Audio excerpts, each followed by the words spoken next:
Hello, good morning. Good morning, everyone. Welcome to Qualitative Wednesdays.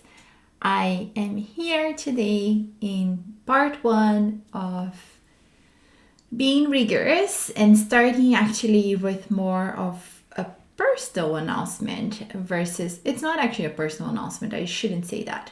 It's a Quali Q announcement that you might have read already yesterday. And because there's so much to the blog post that came out yesterday, I will be talking today about the decision and the direction with Quali Q. I think we are almost 150 people in the group and growing. And I want to be really welcoming to everyone who is here, but also in a way that respects who I am and the priorities that I see for Quali Q as a supporting company to those conducting qualitative research. So here it goes. If you saw the blog post yesterday, it's the beginning of a conversation about rigor. And rigor is usually something that becomes an afterthought in research, especially if we are just moving through ethics, recruitment, sampling, all the things, and then when we are about to get a review from a committee member or a publication, peer-reviewed publication, then we realize all the things that we need to describe in order to show that we conducted rigorous qualitative research. And the post is definitely just the beginning of this conversation because we are going to delve into aspects of rigor that are just woven through a whole qualitative research project. But before we get there, and I don't think we'll actually get to the meaty part of talking about rigor and that idea that I introduced there of balancing urgency and importance today.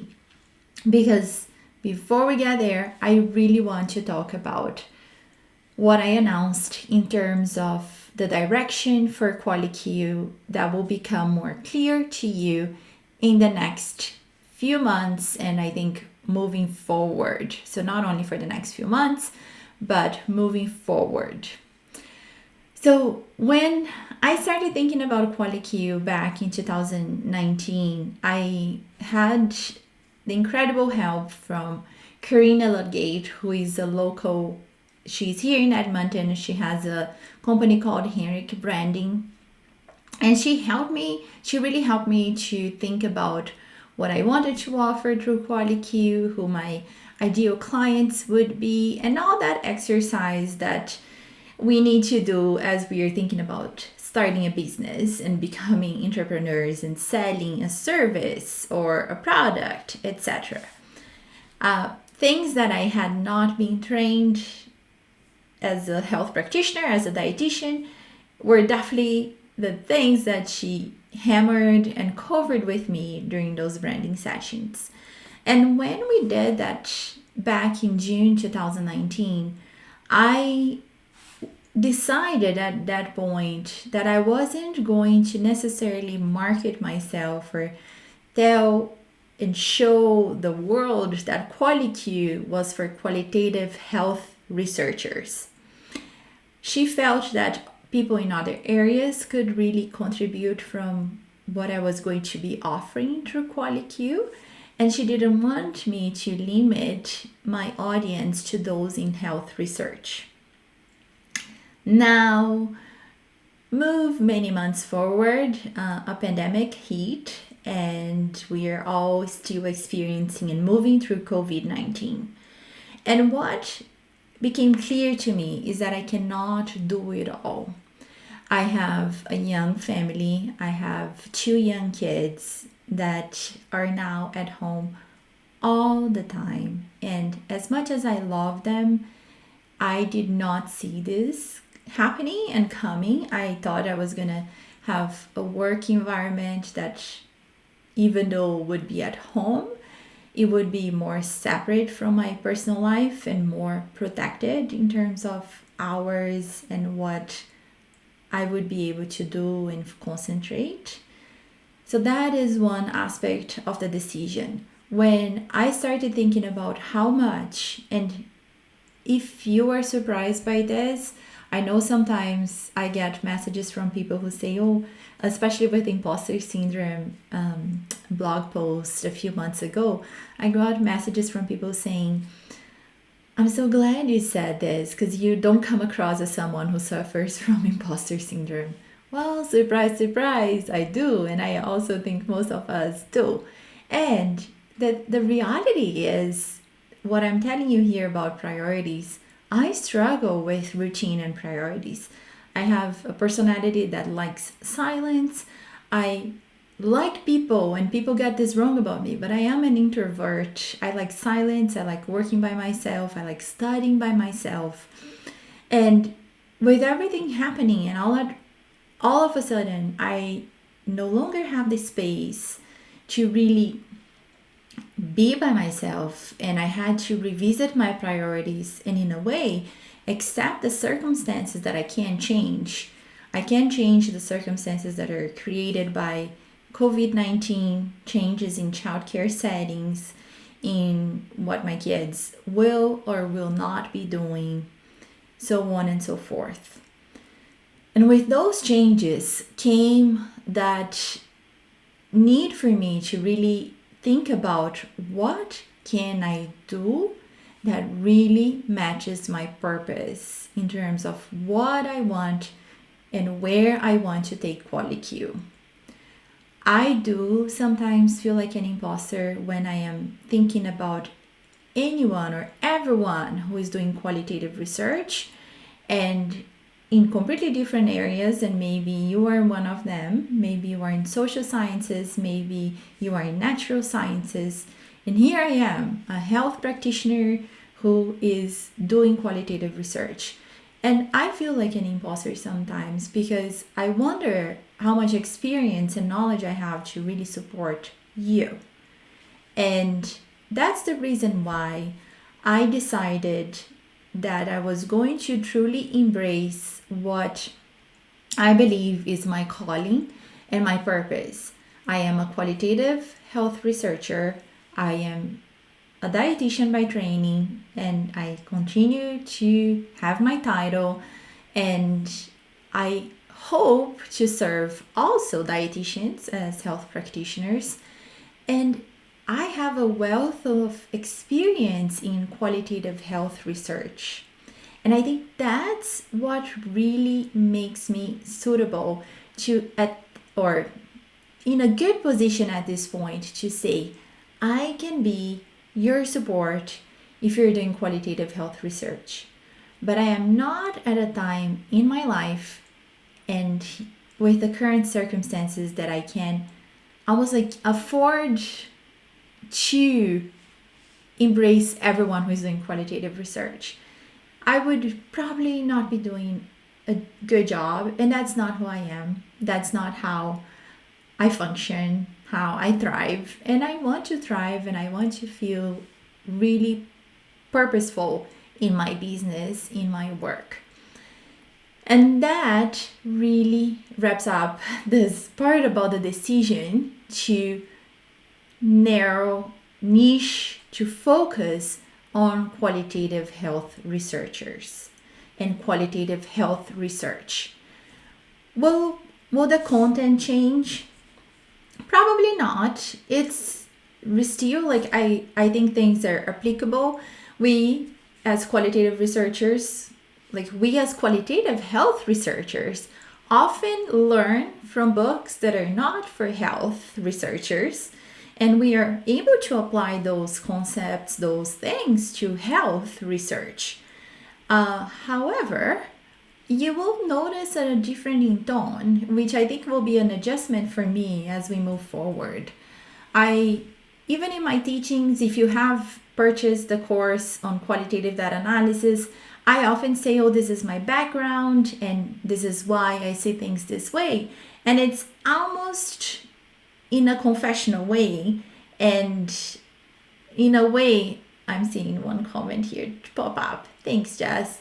I I see that, and I almost always say, oh, just so you know, I'm saying this because I'm in health research. What will change from now on is the fact that, hey, you, Qualitative Mind, who is here, is in the same boat as me. You can't just ignore rigor or just say, I'm doing qualitative research and the paradigm is different and rigor does not apply to my study.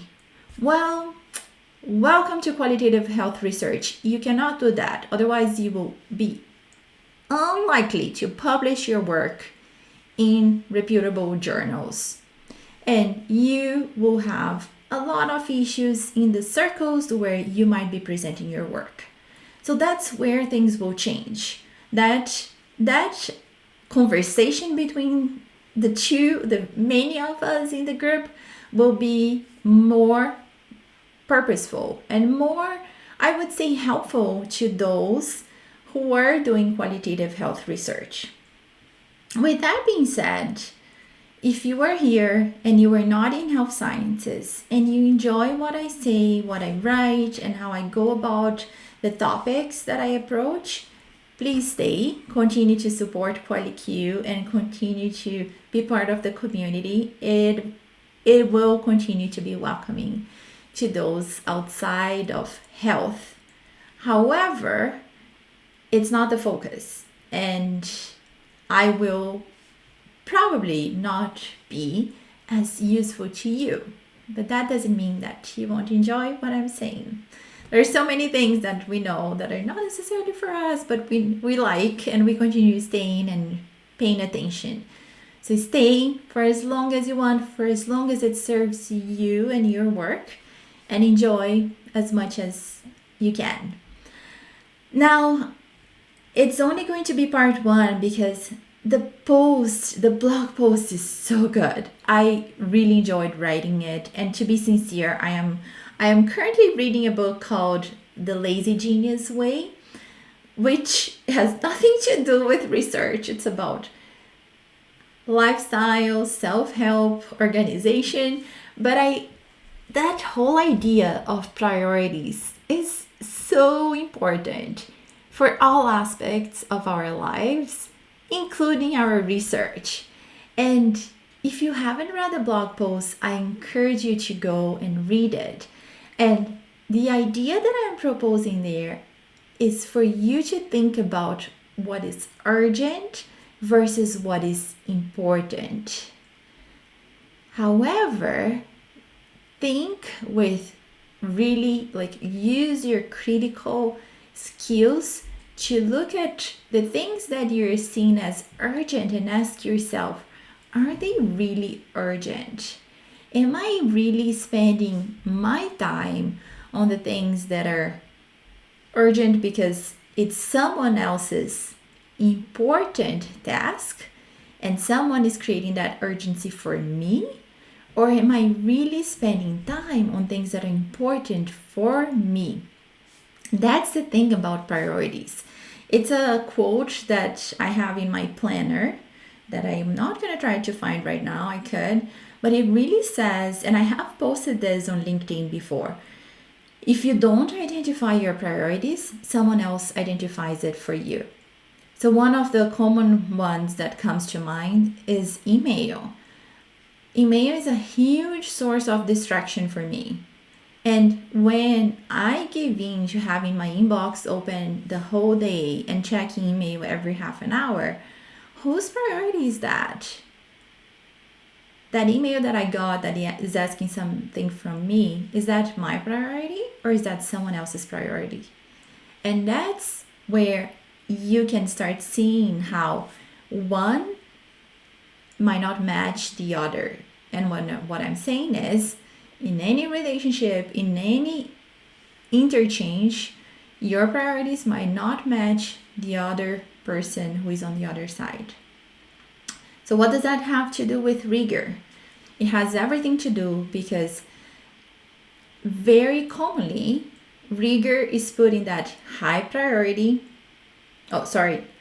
importance, but low urgency until you have to tell someone what you did, but then it's too late to implement everything you should have implemented earlier on to be rigorous in your qualitative health research. And you as a health researcher has not the option to just ignore rigor. If you look at the correct list, which gives the criteria for qualitative research, and it's one that is well known in health. If you look at the paper with the big tent that talks about rigor, it is another one that shows how rigor needs to be implemented throughout a qualitative project.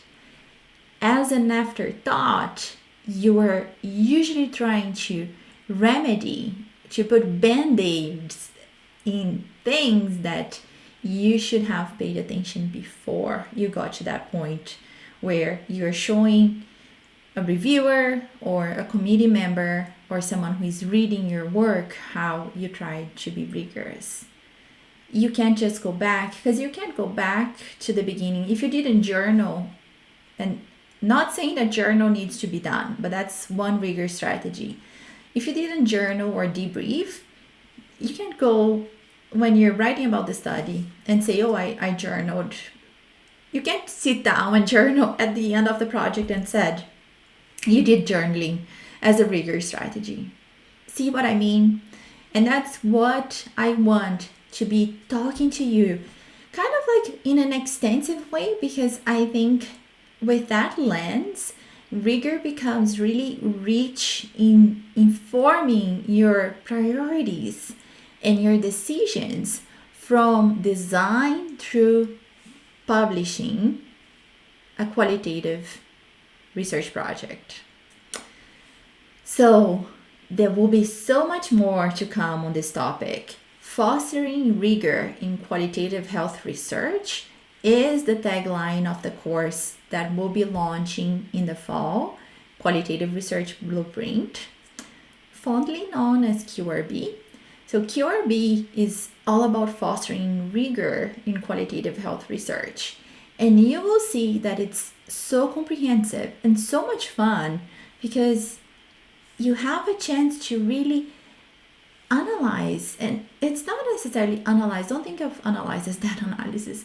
You have a chance to reflect and analyze your whole project with that lens of what am I prioritizing now? How will that serve my project, my research, and me as a researcher now and in the future? What do I need to build in now if I want to see a certain result or a certain outcome of my work? So we will continue the conversation. If you are a mom who is doing your research, your academic work as a professor, you are in grad school, I highly recommend the book by Kendra Adachi, the one that I just mentioned, The Lazy Genius Way.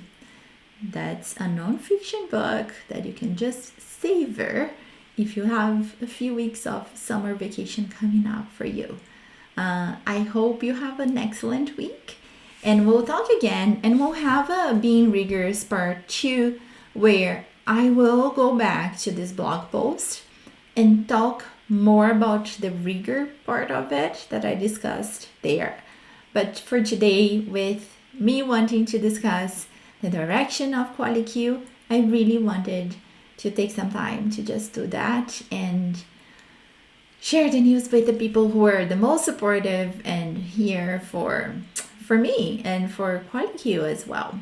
So have an excellent week, and we'll talk soon. Bye for now.